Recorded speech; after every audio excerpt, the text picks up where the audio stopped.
Are you infuriated by your phone company, enraged by the local supermarket, or are you ready to go to war with your holiday provider? Well, I can tell you this morning, you've come to the right place. Yes, today, finance expert Dave Fishwick is here to give us a lesson in the art of complaining. Now, Dave, I know no one likes a complainer, but sometimes we've got to, haven't we? You absolutely have to. You've got to stick up for yourself. That's a really big thing.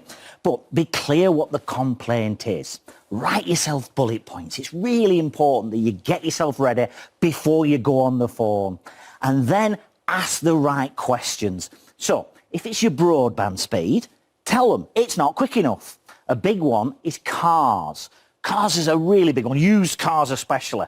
You know, if the car isn't starting, there's a problem. You need to tell them exactly what's happening. That's the start of things. Home improvements, if you've got problems in the bathroom, problems in the kitchen, if they've not fixed it properly, you need to be able to state your argument and their argument better than they can. Because if you can state their argument better than them, you've already won. Aren't you always right as the customer? Isn't that the rule? Well, you'd like to think so, but that doesn't always work that way. That's the problem. You know, you've got to have that outcome that you want. I mean, you was talking about off-jump. Tell us about that. I found, because you've got to find the right people to go to, the right companies to go to help, because you can complain, but then you need your backup, don't you, complainer? So there's all these different companies that can help you, and Ofgem, they've really helped me lately, and you put in your complaint, and then they were like a man in the middle, I suppose. Yes, yes.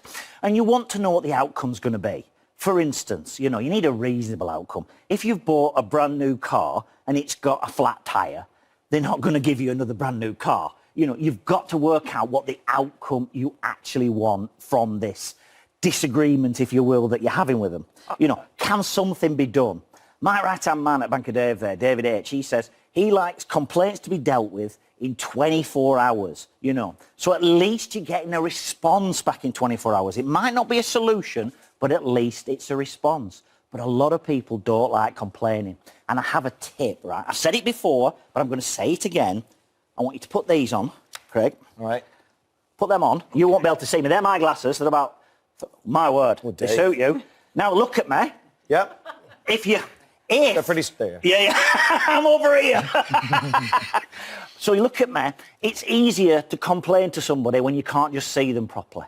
That's the key. I've said it before on many programmes, but it works. Wow. It's really, really important. And as a side, this might help with your love life. Yeah, listen, I look like girl bait with them on. Look at that. Oh, Dave, he's all right, isn't he? He's all right. Is it Leonardo DiCaprio? Yeah, I don't know. Lovely. I'm breathing in. The thing is, Dave, these companies expect complaints. They have departments to deal with complaints. People shouldn't be embarrassed about complaining, really, should they? Absolutely. You should not be embarrassed about asking for a normal service. If you've bought a new phone, why isn't it turned up on time? If it's got a cracked screen when it comes, you need it fixing. But don't lose your temper. Because if you lose your temper, you've lost the argument already. You know, make friends with these people. So, Dave, when you start a complaint, would you say a tip would be to say what you want right at the beginning of that complaint, or would you let them offer? No, I'd have down bullet points of exactly what you're going to say. Right. You know, take the emotion out of it. You know, it's not personal. It's just business. Deep breath, speak your mind. It's hard, isn't it, to take the emotion out? I can feel personal, can't it, Chelsea, Yeah. when you've spent a lot of money on something? Yeah. That's the problem, isn't it, you know? And make friends with people. That's another really good one. Because if they're your friend on the phone, so you're talking to somebody on the phone, blah, blah, blah. But if you first start off, ask them the name. Ask them a little bit about what's going on. Ask how the day's going.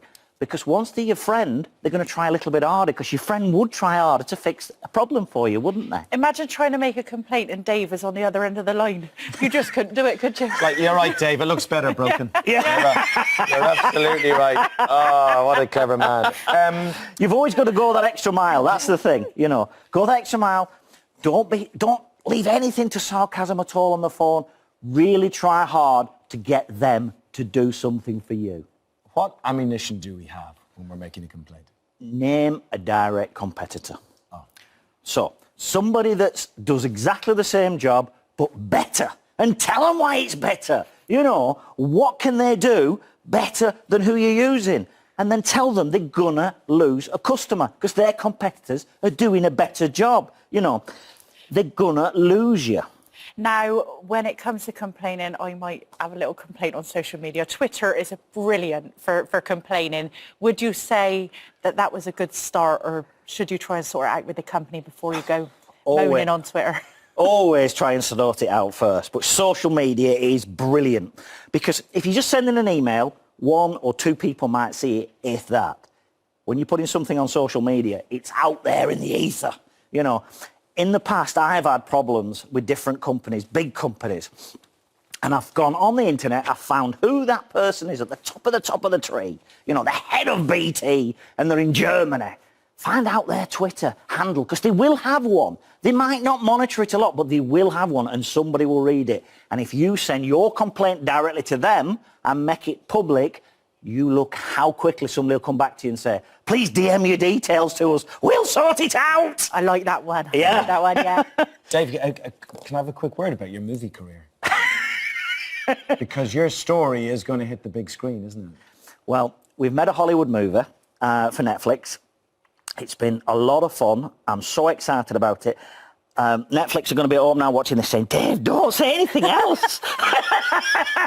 Because each time I go on a different TV show and I get asked the question, they sort of try and keep it down, but it's so exciting. I watched a promo, I've seen a clip of it, and I'm not kidding, I wasn't emotionally ready. And I'm not the sort of guy to get emotional, let me tell you, but I watched it and I thought, wow.